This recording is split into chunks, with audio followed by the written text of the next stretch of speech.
ሰላም ሰላም ውድ ቤተሰቦች፣ አሁን የምሰራላችሁ የዘጠነኛ ክፍል ፊዚክስ ጥያቄ ይሆናል። ተከታተሉኝ። ጥያቄውን ከላይ አንብቡት።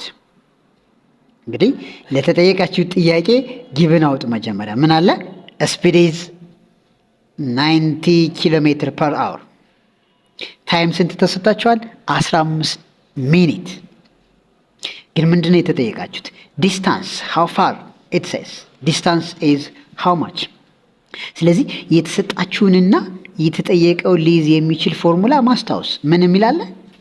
ስፒድ ኢዝ ዘ ሬሽዮ ኦፍ ዲስታንስ ቱ ታይም። ከዚህ ላይ ዲስታንሷን ለማውጣት ኦቨር ዋን አድርጉና ሪአሬንጅ ሜክ ኢት ክሪስ ክሮስ። ሶ ዲስታንስ ኢዝ ኢኳል ቱ ዘ ፕሮዳክት ኦፍ ስፒድ ኤንድ ታይም። ካሁን በፊት እንደሰራሁት ስፒድ በኪሎ ሜትር ፐር አወር ከሆነ ታይም በምን መሆን አለበት?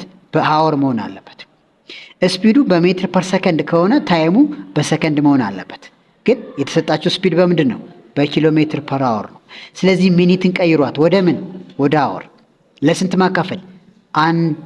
አንድ አወር 60 ሚኒት ስለሆነ ይችን ለ60 ማካፈል። 15 ሚኒትን ለ60 ስታካፍሉት 0.25 አወር ይሆናል። ስለዚህ ተኩት። ዲስታንስ 90 ኪሎ ሜትር ፐር አወር ሲባዛ ታይሙ ሚኒት ሚሏን ወደ አወር ቀይሬያታለሁ 0.25 አወር። ዚስ ይሄኛው አወር በዚህ አወር ይጠፋል። ማን ቀረኝ? 90 ኪሎ ሜትር ሲባዛ በ0.25 ስታባዙ ስንት መጣላችሁ? 22.5 ምን ኪሎ ሜትር። ሶ ዘ አንሰር ኢዝ መልቲፕል ቾይስ ሲ። ታንክ ዩ